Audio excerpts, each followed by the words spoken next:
So the question is, are we Peter and John?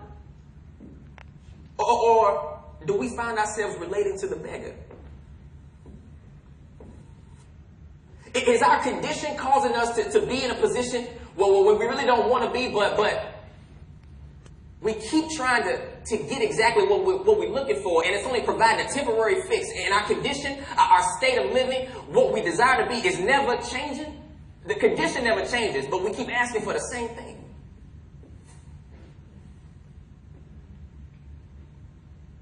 So the question is,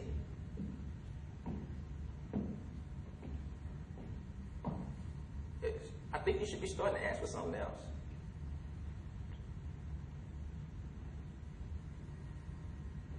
Or are we asking for the wrong thing? Does what we think we need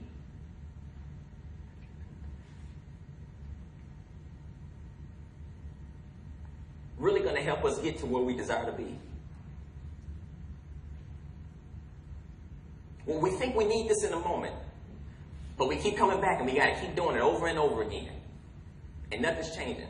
This condition is not changing. What we want to be is not changing. Our true desires are not being met. Our fulfillment is not being met. There's no joy. There's no peace. There's no satisfaction. There's just this temporary happiness because I'm getting this in the moment, and then I got to come right back and do it all over again, and I'm actually still empty.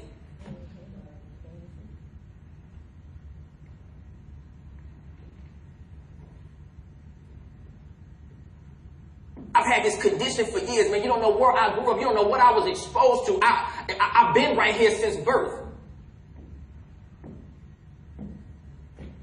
And so my condition, because of where I am, my mindset, where I've been engulfed in the society in which I was born into, or the context in which I live, is causing me to actually do this or that.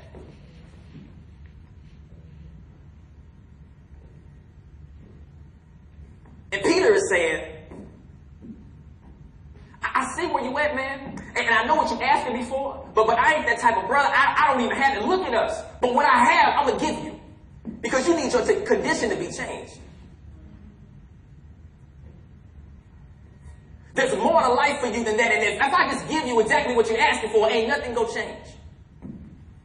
But I'm going to be different, and I'm going to give you a hand up, and I'm going to address your condition, what's causing you to be here.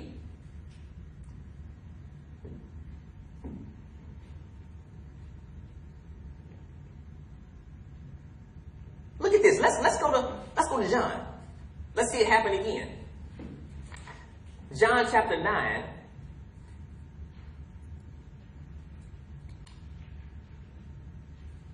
Verses 1 through 8.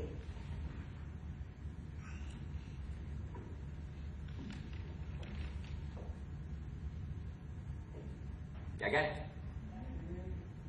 Now look at this. Before Jesus left, watch this. He says, as he went along, he saw a blind man from birth. It's kind of similar. Crippled man from birth, right? So Jesus saw this blind man from birth. His disciples asked him, Rabbi, who sinned, this man or his parents, that he was born blind? It's his fault that he's disabled. Well, what did he do? He must have did something. We can just keep on living. It must be his fault that he's where he is. It must be his fault that he's got that condition. What did Jesus say? Neither this man nor his parents sinned. Jesus said, but this happened so that the work of God might be displayed in his life.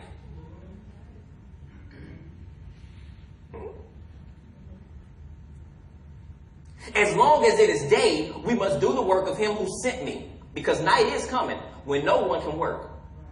While I'm in the world, I am the light of the world. And having said this, he spit on the ground, made some mud with saliva, and put it on the man's eyes. Go, he told him, wash in the pool of Siloam. So the man went and washed and came home seeing. His neighbors and those who had formerly seen him begging. Let me read that one more time.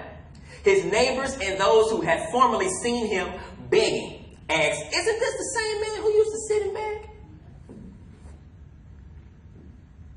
His condition caused him to beg.